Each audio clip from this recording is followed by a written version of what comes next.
اما بعد فاعوذ باللہ من الشیطان الرجیم بسم اللہ الرحمن الرحیم وَلِكُلٍّ دَرَجَاتٌ مِّمَّا عَمِلُوا وَلِيُوَفِّيَهُمْ أَعْمَالَهُمْ وَهُمْ لَا يُظْلَمُونَ وَيَوْمَ يُعْرَضُ الَّذِينَ كَفَرُوا عَلَى النَّارِ أَذْهَبْتُمْ طَيِّبَاتِكُمْ فِي حَيَاتِكُمُ الدُّنْيَا وَاسْتَمْتَعْتُمْ بِهَا فَالْيَوْمَ تُجْزَوْنَ عَذَابَ الْهُونِ بِمَا كُنْتُمْ تَسْتَكْبِرُونَ فِي الْأَرْضِ بِغَيْرِ الْحَقِّ وَبِمَا كُنْتُمْ تَفْسُقُونَ۔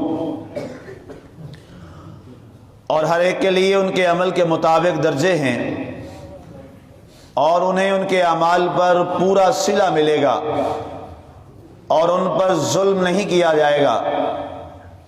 اور جس دن منکرین آخرت کو آگ پر پیش کیے جائیں گے، کہا جائے گا تم اپنے حصے کی پاکیزہ چیزیں دنیا کی زندگی ہی میں لے اڑے اور ان سے جو فائدہ تم نے اٹھانا تھا اٹھا لیا، اب تم نے ذلت آفرین عذاب کی سزا پانی ہے اس سبب سے کہ تم زمین میں ناحق بڑے بنتے تھے اور نافرمانیاں کیا کرتے تھے۔ آج ہماری سورہ الاحقاف کی آیہ مبارکہ 20 تک کی تلاوت و ترجمہ کا شرف نصیب ہوا اور یہاں پہ دوسرا رکوع بھی مکمل ہوا۔ سامعین، گزشتہ درس مبارک میں ہماری گفتگو یہ چل رہی تھی کہ وہ لوگ جن پر کلمہ عذاب حق ہو چکا وہ گھاٹے میں ہیں۔ اس کے بعد اللہ تعالیٰ نے اہل ایمان اور ان گھاٹا اٹھانے والے لوگوں کے بارے میں فرمایا کہ اللہ تعالیٰ نے ہر ایک کا درجہ الگ الگ بنایا ہے۔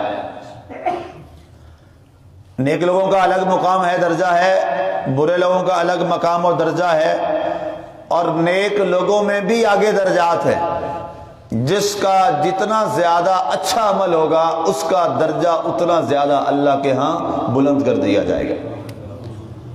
حضرت ابو ہریرہ رضی اللہ تعالیٰ عنہ فرماتے ہیں کہ جنت کا جو درجہ ہے وہ بلندیوں کی جانب اللہ تعالیٰ نے بلند فرمایا، اور جہنم کا جو معاملہ ہے وہ پستیوں کی جانب اور گہرائیوں کی جانب جو ہے اللہ تعالیٰ نے اس کو بیان فرمایا، اور ارشاد ہوا کہ ہم نے ہر ایک کے لیے اس کے درجات کو جو ہم جانتے ہیں وہ ہم نے بنا دیے ہیں، اور ہر ایک نے جو جو عمل کیا ہے چاہے وہ اچھا ہے یا برا ہے، فرمایا قیامت کے روز ہم اس کو پورا کر دیں گے۔ وَهُمْ لَا يُظْلَمُونَ، فرمایا چاہے کوئی ایمان والا ہے چاہے کوئی کافر ہے، کسی پر ظلم اللہ نہیں فرماتا، کسی پر ظلم نہیں کیا جائے گا۔ آپ اندازہ کیجئے اللہ تعالیٰ کافروں پر بھی ظلم نہیں کرتا، اور مسلمان ہو کر مسلمان پہ ظلم کرے، یہ کتنے تعجب والی بات ہے۔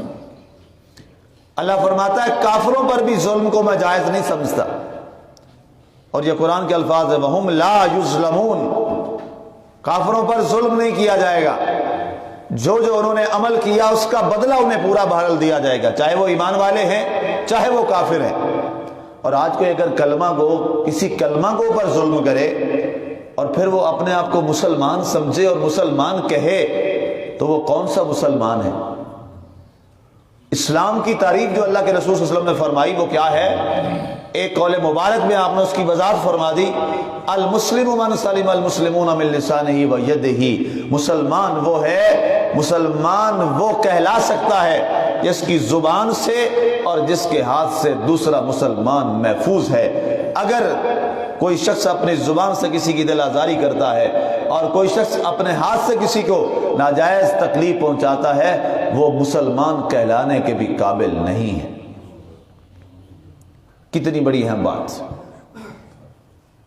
آگے ارشاد فرمایا گیا وَيَوْمَ يُعْرَضُ الَّذِينَ كَفَرُوا عَلَى النَّارِ، اور جس روز کافروں کو جہنم پر پیش کیا جائے گا، جہنم ان کے اوپر واجب کر دی جائے گی، اللہ فرمائے گا اذهبتم طیباتکم فی حیاتکم الدنیا واستمتعتم بها، اے کافرو تم دنیا میں عیش و عشرت کی زندگی کا پورا فائدہ اٹھا چکے اور تم نے اپنی دنیا کی زندگی بڑے عیش و آرام میں گزاری، اب تمہارے لیے یہاں پر کچھ راحت اور سکون کا اور عیش و عشرت کا نہیں ہے۔ اس پر یہاں پر مفسرین نے بڑا تفصیل سے بہت ساری حدیث جمع کی ہیں کہ کیا بندہ مومن کے لیے اپنی زندگی میں عیش و آرام جو ہے وہ جائز ہے یا نہیں ہے؟ تو آیات کے حوالے سے یہ بات طے ہے کہ بندہ مومن کے لیے دنیا کی تمام چیزوں سے فائدہ اٹھانا اس کے لیے جائز ہے، جائز ہے، وہ اٹھا سکتا ہے فائدہ۔ لیکن سرکار دو عالم صلی اللہ علیہ وآلہ وسلم نے ارشاد فرمایا یہ مال اور اولاد انسان کے لیے بڑی آزمائش ہے، اور آپ فرماتے ہیں جائز تو ہے لیکن میں نے اس کو اختیار نہیں کیا۔ سمجھ میری بات؟ جائز تو ہے لیکن میں نے اس کو اختیار نہیں کیا۔ اسی بنیاد پر اہل اللہ نے اور اہل محبت نے اس عیش و آرام کو پسند نہیں کیا اور اختیار نہیں کیا، اولا اور افضل پر عمل کیا اور اس جائز والے معاملے کو چھوڑ دیا۔ ایک ہوتی ہے رخصت اور ایک ہوتی ہے عزیمت۔ رخصت یہ ہوتی ہے کہ اسلام آپ کو اس کی اجازت دیتا ہے، مثال کے طور پہ آپ مسافر ہیں، اسلام آپ کو اجازت دیتا ہے کہ آپ سفر میں روزہ چھوڑ سکتے۔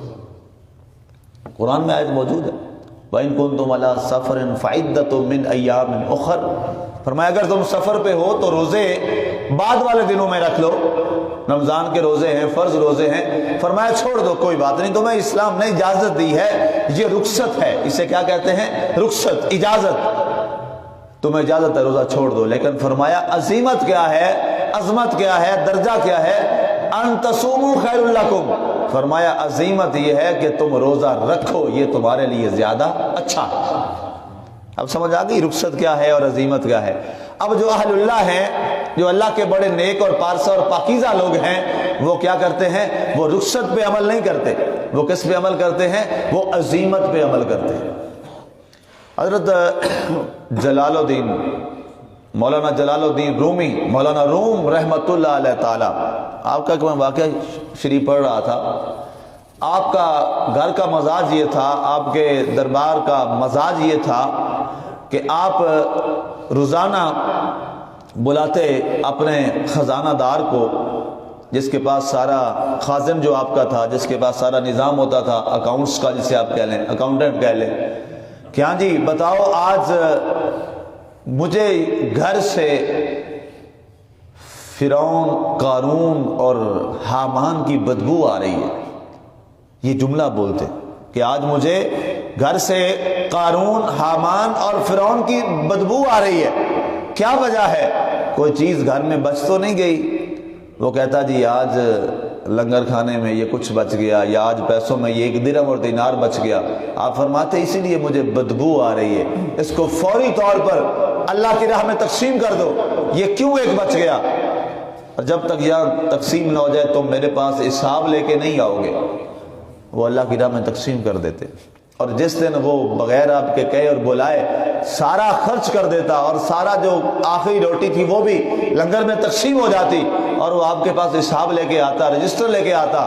آپ فرماتے آج مجھے اپنے گھر سے محمد عربی کی خوشبو آ رہی ہے۔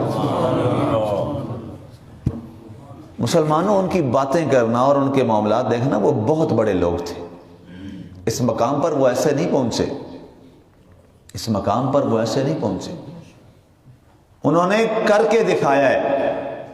وہ صحیح معنوں میں اللہ کے رسول کے عاشق تھے، لیکن اس کے باوجود میں نے بڑا ڈھونڈا کتابوں میں اور ان کی سوانے میں، آج تک مجھے کہیں نہیں ملا کہ انہوں نے کہا ہو ہم عاشق رسول ہیں۔ اگر کسی کو مل جائے یا کسی نے سنا ہو کسی عالم دین سے تو اس کا حوالہ مجھے ضرور دکھائیے گا تاکہ میرے علم میں بھی اضافہ ہو جائے۔ مجھے نہیں ملا، مجھے نہیں ملا۔ میں نے بڑی نیٹ پہ بھی تلاش کی، کتابوں میں بھی ان کی سوانے بھی کھنگال ماری ان کی کہ مجھے کہیں سے مل جائے، مجھے نہیں ملا۔ اگر کسی آپ نے کہیں سے سنے یا کوئی آپ کو بتائے اور وہ حوالہ دے تو مجھے ضرور آگاہ کیجئے گا تاکہ میرے علم میں اضافہ ہو جائے، اور میں آپ کا شکر گزار ہوں۔ اس کے باوجود کیا کہتے تھے؟ رو رو کے یا اللہ ہم بڑے گناہ گار ہیں، یا اللہ ہمیں معاف فرما دے۔ اور آج ہمارے سابقے علاقوں کے ٹائٹل ہی ختم نہیں ہوتے، آج ہمارے ٹائٹل ہی ختم نہیں ہوتے۔ ہم نے تو کچھ بھی نہیں کیا، کچھ بھی نہیں کیا۔ سرکار تو عالم صلی اللہ علیہ وسلم کے بھی حدیث شریف میں پڑھ رہا تھا، بخاری شریف، اور امام نیشاپوری رحمۃ اللہ علیہ تعالیٰ نے اس حدیث کو نقل کیا ہے۔ ہم فرماتے ہیں کہ سرکار دو عالم صلی اللہ علیہ وآلہ وسلم نے، الوسیط میں یہ حدیث موجود ہے کہ مجھے سرکار نے، اللہ تعالیٰ نے پیشکش کی، مجھے باقاعدہ اللہ نے پیشکش کی کہ اے میرے پیارے حبیب صلی اللہ علیہ وآلہ وسلم، کیا مکے کی وادیاں اور پہاڑیاں تیرے لیے سونے کی نہ بنا دو؟ یہ سرکار فرما رہے ہیں، اللہ نے پیشکش کی، سرکار نے مانگا نہیں ہے، اللہ ہے دے رہا ہے، خود دے رہا ہے، تو اس میں مذائقہ بھی کوئی نہیں تھا، اللہ خود دے رہا ہے تو کہتے ٹھیک ہے۔ فرمایا اللہ نے مجھے پیشکش کی کہ اے پیارے حبیب، میں تیرے لیے یہ مکے کی پہاڑیاں اور وادیاں سونے کی نہ بنا دوں، تو میں نے عرض کی اے اللہ مجھے فقر اور غریبی اور مفلسی پسند ہے، اور میں نے اس کو اختیار کیا، میں نے اس کو اختیار کیا۔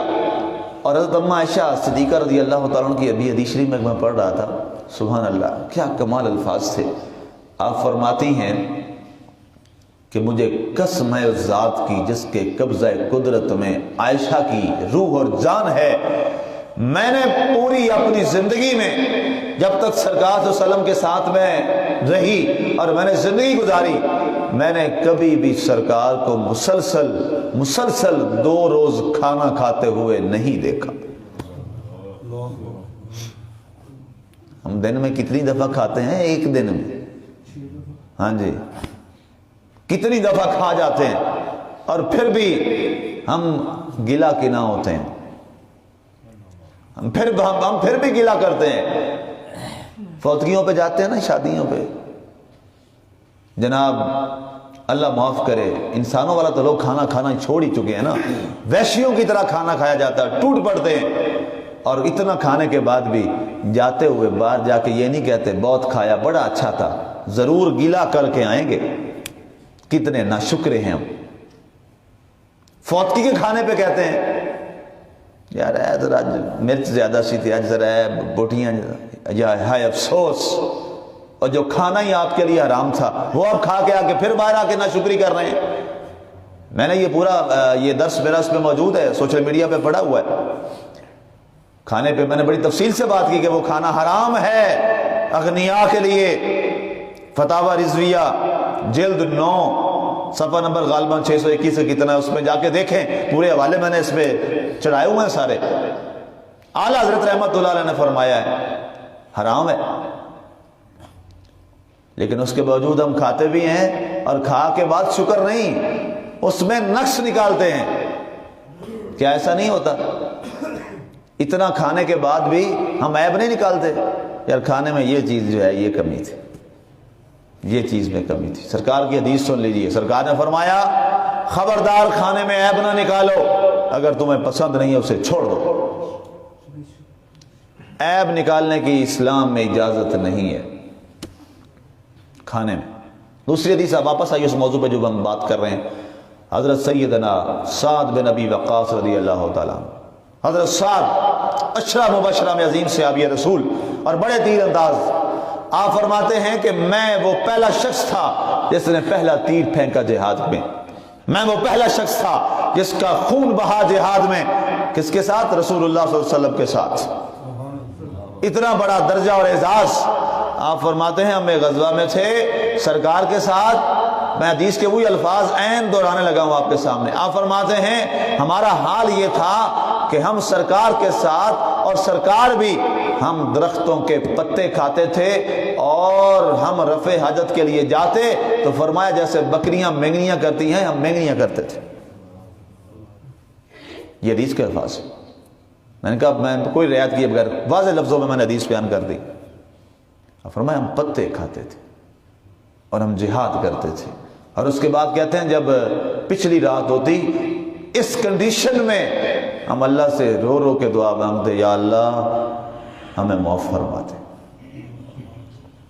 یا اللہ ہمیں معاف فرما دے۔ پھر سرکار سے سوال کیا گیا، یا رسول اللہ صلی اللہ علیہ وآلہ وسلم، کیا عیش و عشرت مومن کے لیے جائز نہیں ہے؟ فرمایا مومن جب عیش و عشرت میں پڑتا ہے وہ لذتوں میں پڑ جاتا ہے اور اپنے رب کی یاد کو چھوڑ دیتا ہے. اور آپ نے اس کی وجہ کیا بتایا؟ آپ نے فرمایا جب ایک دن کھاتا ہوں اور دوسرے دن اس کو وہ نہیں ملتا اور وہ چھوڑ دیتا ہے تو فرمایا اللہ کے حضور میں زیادہ اس کو یاد کرتا. اس کی سادہ مثال سمجھ لیجئے، جب ہم بیمار ہوتے ہیں اور جب ہم صحت مند ہوتے ہیں، بتائیے زیادہ اللہ کو کب یاد کرتے ہیں؟ سمجھ آ گئی نا میری بات؟ سمجھ آ گیا اس کا مفہوم؟ سمجھ آ گیا سادہ لفظوں میں؟ جب صحت مند ہوتے ہیں اللہ کو اس انداز میں یاد نہیں کرتے دل سے، اور نہ اس انداز میں رکت کے ساتھ، اور آزمائش آتی ہے اور بیماری آتی ہے تو پھر آنسو بھی نکلتے ہیں کہ نہیں نکلتے؟ اچھے حالات میں تو آنسو نہیں نکلتے، پھر جب آزمائش پڑتی ہے پھر آنسو نکلتے ہیں. سرکار نے فرمایا اس لیے میں تمہارے لیے یہ کہتا ہوں جب تم میں یہ تنگی آئے گی تمہارا دل رب کی جانب جڑ جائے گا، اور جو لذتوں میں پڑے ہیں، جو عیش و عشرت میں پڑے ہیں، وہ اپنے گرم بستروں میں پڑے ہوتے ہیں، بڑی لذتوں کی زندگی میں پڑے ہوتے ہیں، اور انہیں خدا کا کوئی نہ خوف ہوتا ہے اور نہ خدا کی انہیں یاد ہوتی. حالات تنگ ہو جائیں، مشکلیں آ جائیں، تکلیفیں آ جائیں تو اللہ کو ہم زیادہ یاد کرتے ہیں. مثال کے طور پہ یہ کرونا کی وبا آئی، ہر گھر میں بچے، نوجوان، بزرگ سب نے اللہ اللہ شروع کیا کہ نہیں کیا؟ رات کو ہر طرف سے اللہ اکبر کی صدائیں آئیں کہ نہیں آئیں؟ کیوں؟ تکلیف اور آزمائش آئی، ہم نے رب کو یاد کیا.